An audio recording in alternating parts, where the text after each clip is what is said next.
देखो बेटे जान, ये पास पेपर का क्वेश्चन है। इस पास पेपर के क्वेश्चन का सॉल्यूशन नीचे मौजूद है।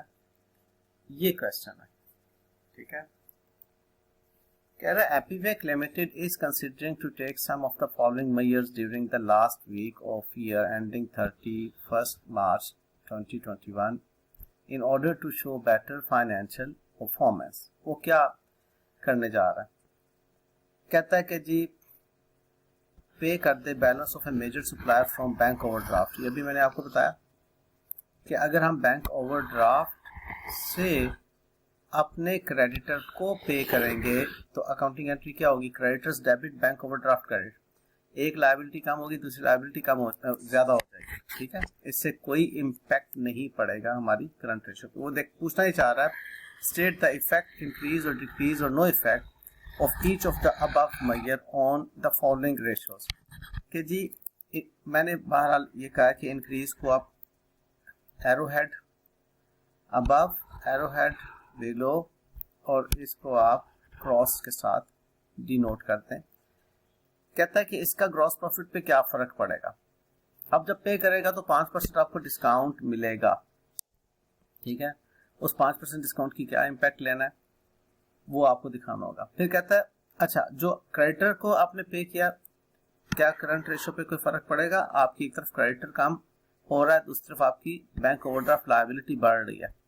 ये मैंने आपसे डिस्कस कर लिया। ये क्वेश्चन मैं इससे ज्यादा डिटेल से नहीं आपको बताऊंगा, सॉल्यूशन 100% आपको क्लैरिटी दे देगा। आपने बेची है स्लो मूविंग स्टॉक आइटम्स, जो पहले ही आपकी इन्वेंट्री नहीं बिक रही थी, उसको आपने बेच दिया। Price equal to the cost, cost to cost. जितनी इन्वेंट्री थी कॉस्ट पर, वो इन्वेंट्री रिड्यूस कर गई और सेल्स आपकी कॉस्ट पर हो गई, डेटर्स आपके इंक्रीज कर गए। तो इन्वेंट्री रिड्यूस कर रही है, डेटर्स इंक्रीज कर रहे हैं सेम अमाउंट से। इसका करंट रेशियो पर क्या इम्पैक्ट आएगा वो आपने देखना है। इसका ग्रॉस प्रॉफिट पे क्या इम्पैक्ट आएगा वो आपने देखना है। इसका नेट प्रॉफिट पे क्या इम्पैक्ट आएगा वो आपने देखना है, ठीक है। इसी तरह से stock turnover ratio, return on non current assets, quick ratio, इन सब पे आपने इनके इम्पैक्ट्स देखने। बहुत कॉम्प्रिहेंसिव जबरदस्त क्वेश्चन है। डेटर से रिकवर किया बाय ऑफरिंग कैश डिस्काउंट। आपने डेटर्स को कहा कि 10% डिस्काउंट ले लें और हमें पैसे जल्दी दे दें। 100 रुपए के डेटर से आपने 90 रुपए रिसीव किए, 10 रुपए आपका लॉस हो गया। कैश 90 से इंक्रीज, डेटर्स 90 से 100 से डिक्रीज। इसका करंट एसेट्स पे क्या इम्पैक्ट आएगा ये आपको देखना है, और बाकी चीजों पर भी क्या इम्पैक्ट आएगा ये आपको देखना है, ठीक है। Offer extended credit terms 90 days which would increase sales at existing margin. कहता है कि आपने क्रेडिट टर्म्स जो है 90 दिन पे कर दी, जिसकी वजह से आपकी सेल्स इंक्रीज होंगी, मार्जिन आपका वही रहेगा। अभी भी आप 25% पे बेच रहे हैं, बाद में 25% पर ही बेचेंगे, लेकिन आपकी सेल्स इंक्रीज हो जाएंगी एब्सोल्यूट फॉर्म में।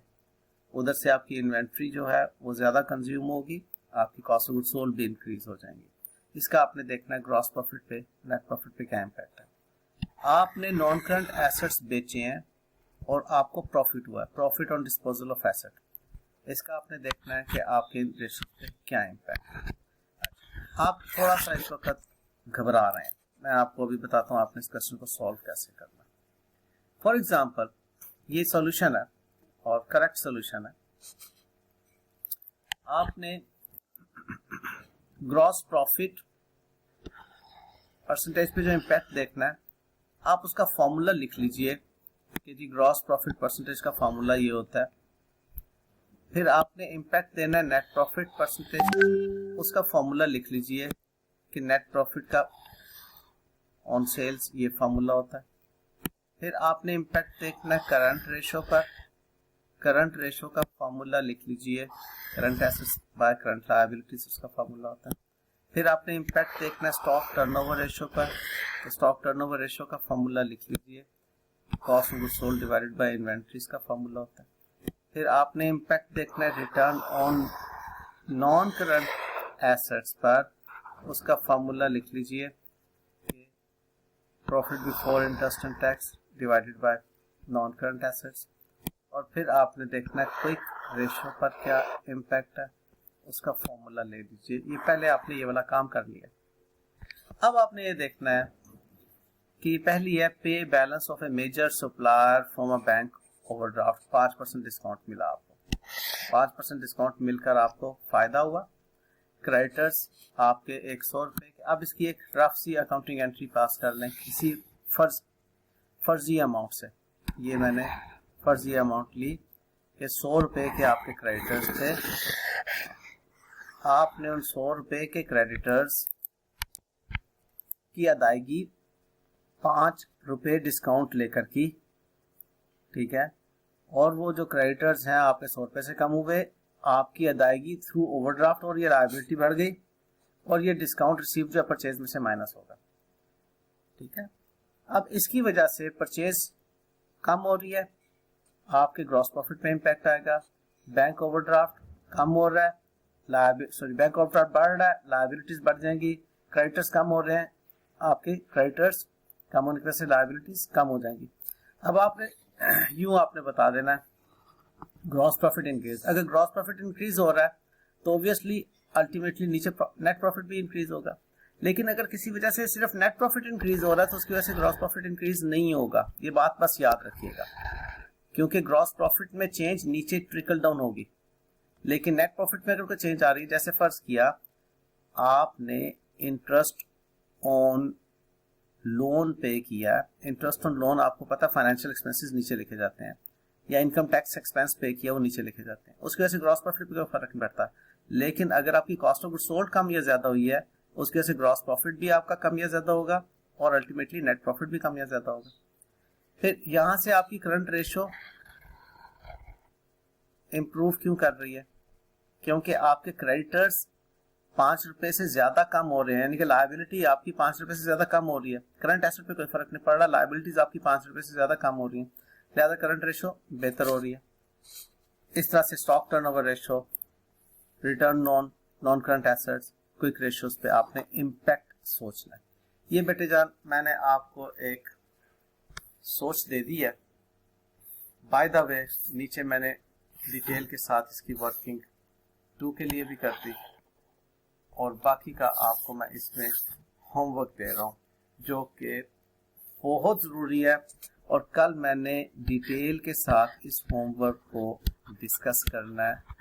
आप समझ लीजिए अगर ये वाला क्वेश्चन आपका हो जाता है और इसके बाद 1-2 और क्वेश्चन मैंने आपसे सॉल्व करने इसी तरह के, तो आपका पूरा चैप्टर हो गया तैयार। एक ये मैंने क्वेश्चन बनाया हुआ है, इसका सोल्यूशन भी मैंने साथ ही दे दिया। मिसिंग फिगर, उसने सिर्फ आपको नॉन करंट लायबिलिटीज दी हैं एब्सोल्यूट फॉर्म में, और बाकी परसेंटेजेस बताई हैं कि 10%, यानी कि इसमें फाइनेंशियल चार्जेस 10% होंगे। फिर उसके बाद उसने प्रॉफिट बिफोर टैक्स की फिगर एब्सोल्यूट फॉर्म में दे दी, बाकी परसेंटेज बता दी। ये 2 इंफॉर्मेशन आपको एब्सोल्यूट फॉर्म में दी हुई है, बाकी सारी इंफॉर्मेशन आपको रिलेटिव फॉर्म में दी हुई है क्वेश्चन के अंदर। आपने इसकी स्टेटमेंट ऑफ प्रॉफिट लॉस और बैलेंस शीट की फिगर्स को वर्कआउट करना है। एग्रीड? जो इंफॉर्मेशन प्रोवाइडेड है वो सिर्फ ये 2 एब्सोल्यूट फॉर्म में है, बाकी तमाम की तमाम इंफॉर्मेशन आपने कैलकुलेट करनी है। ये भी आपके एग्जामिनेशन में इस तरह के क्वेश्चंस एग्जामिनर पूछता है, मैथमेटिक्स है सिंपल और कुछ नहीं है। इसको मैंने कंप्लीट सॉल्व किया है, लेकिन चाहूँगा मैं ये कि आप इसके सोल्यूशन को देखने की बजाय चैलेंज कबूल करें और ख़ुद से इसको पहले सॉल्व करने की कोशिश कीजिएगा।